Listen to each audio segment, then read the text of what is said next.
عزتمندو دا نن سبا سي کافران له هرې خوانه په موږ تاسې حملې کوي. یهودم راځي، نصارام راځي، روسانم راځي، انګریزانم راځي، هندوانم جادونه دروال وزول. دې موږ تاسې مطالعه کړي او موږ تاسې پیژنې چې دا څنګه خلک دي. دا پیږي چې بچی انګلینډ او استرالیا او کاناډا او امریکې ته لاړ شي خیراتونه کوي، او چې بچی ټریننګ ته لاړ شي بیا له ملا صاحب چم خفوي، بیا له بچي سره هم خفوي، بیا په کور کې ژړاګانې یي، ماتم یي، ټلیفونان یي. ولې ما بچی جهاد ته تللی دی، د الله تعالی عبادت ته تللی، امریکې ته چې راوړي بیا ملا صاحب ته هم خیرات راوړي. زه کله کله پوښتنه کوم دا یوه صدقه مدقه چې داسې بې ټیمه راسي، وایي لکه څه چل سوی، وایي بس هغه ورورم و ترم و کاناډا ته ورسېږو، قبولي یې وشوله، پلانه یې وشوله. الله تعالی ته به ورځو، د دې تپوس به هم در نه کوي، د هغه تپوس هم ولا در چې وکړي چې هلته در باندې څه حالت و، دلته در باندې څه حالت و. عزتمندو اوس غواړم د آیاتونو په رڼا کې دا کیسې داسې نه دي چې دا اوس دي، د نبي علیه الصلاة والسلام زمانه کې هم داسې خلک وو. ذوالبجادین یو صحابي و، دا اصلا یتیم و له مور له پلار، د ده مور بیا د ده تره په نکاح کړه، د ده اصلي نوم عبدالعزا ده. داسې غټ سو لوی سو، اتره به ډېر نازول، ځکه وراره یې مو او یتیم مو، هغه به ډېر ناز ورکول، ښایسته کپړې پیسې هر څه به ورکول. په دې کې نبی علیه الصلاة والسلام هجرت وکړو، مدینې منورې ته راغی. دا ذوالبجادین چې اصلي نوم یې عبدالعزا ده، وروسته نوم بدل سوی عبدالله باندې. دا د نبی علیه الصلاة والسلام مجلس کې چېرته مشرف سو، حاضر سو، اس ته ایمان راوړ. دا ترې پې باندې خبر سو، ترې کافر و. هغه ورته ویل وایي یا به بېرته کافر کېږې او یا چې دا زه څه خرچې مرچې در باندې کوم دا در باندې بند شي. ده ورته ویل زه خو نه کافر کېږم، بس زه به مسلمان یم. اتره امر وکړو، ټول پیسې میسې ځینې واخیستل، وایي حتی کمیس و پرتوګ یې ځینې وایستل، لوڅ یې ودرول. امور یې ناسته وه، د ده مور د تره ښځه اوس خو تره په نکاح کړی، وایي هغې یوه شړۍ ورکړه، یو څادر یې ورکړو، ده وایي په منځ باندې دوه ټوکړې کړو، یو یې لاندې لونګ کړو، اظهار یې کړو او بل یې په ځان باندې تاو کړو.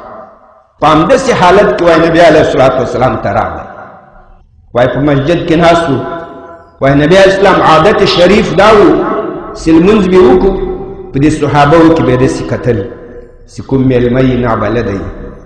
وایي په دې ذوالبجادین سترګې ولګېدې، وایي ته څوک یې؟ وایي زه عبدالعزا یم. عبدالعزا دا اصلا شرکي نوم ده، کفري نوم ده. عزا د دې یو بت و، عبدالعزا یعنې د عزا بنده. نبی علیه الصلاة والسلام ورته وایي لا بل انت عبدالله، ته د الله بنده یې.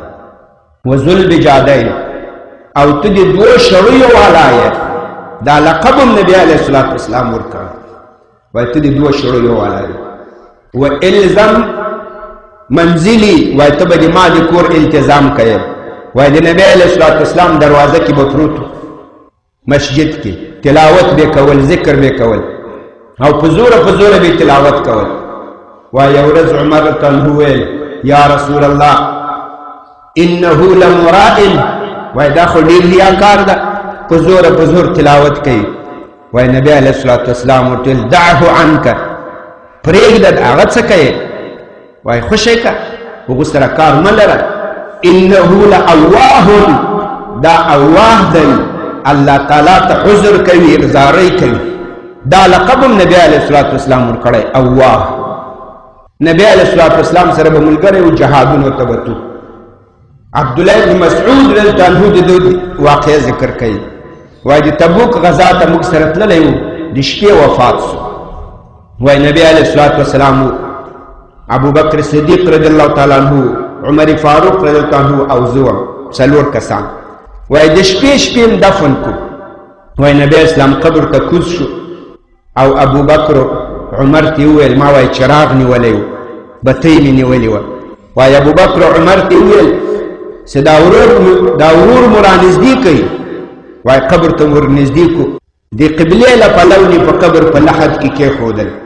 وای بیرته نبی علیه الصلاة والسلام را وختل ابو بکر عمر ته ویل چې خاور کې ورواړوئ وای خاورې کې ورواړولې وای نبی علیه الصلاة والسلام قبلې خلا ودرېدو لاسونه یې جګ کړو وای اللهم انی امسیت عنه راد فارد عنه وای یا الله زه له دې چې خوشحاله یم فرد عنه تم له دې چې خوشحاله سه عبدالله ابن مسعود صاحب وای د ما په زړه کې راغلو چې کشکې دا مړی زه وای چې نبی علیه الصلاة والسلام په چا باندې ووایي چې زه له دونه خوشحاله یم یا الله ته له دونه خوشحاله سه نو دې کې پاته څه شی نبی علیه الصلاة والسلام الله ته تا سفارش وکړي عبدالله بن مسعود صاحب وایي د ما په زړه کې راغلو چې کاشکې دا مړی زه وای د ده په ځای باندې ذوالبجادین مشهور صحابي ده عزتمندو نو تاسې په خپل وراره باندې په خپل بچي باندې په خپل متعلق باندې د دنیا خرچې بندوي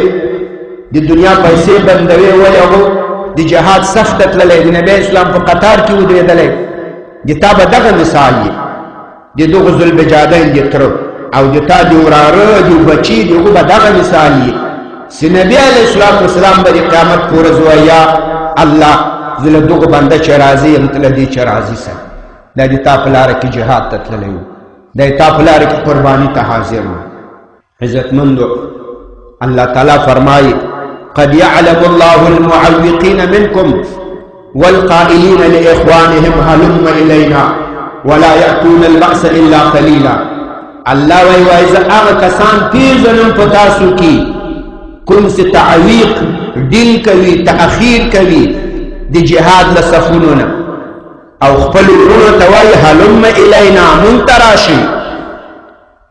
ته راشئ جهاد ته مه ځئ ولا یأتون البأس الا قلیلا او خپله خو جګړې ته نه ځي مګر ډېر کم نورو تم وایي مونږ ته راشئ د جهاد صف ته مه ځئ مجاهدینو سره مه ملګري کېږئ نور هم منې کوي خپله خو نه ځي عزتمندو وای دا آیت شریف دا په حق د منافقینو کې نازل شوی و یو تفسیر وای عبدالله ابن ابی ابن سلول په حق کې نازل شوی دویم تفسیر وای دا د یهودو په حق کې نازل شوی و بني قریظه د یهودیانو په حق کې دا آیت نازل شوی چې خلک د جهاد له صف نه رامنې کول نو مسلمان وروره ته په خپله سوچ وکړه دې سخت خبرې ته چې ته اوس په دغو قطار کې ځان راولې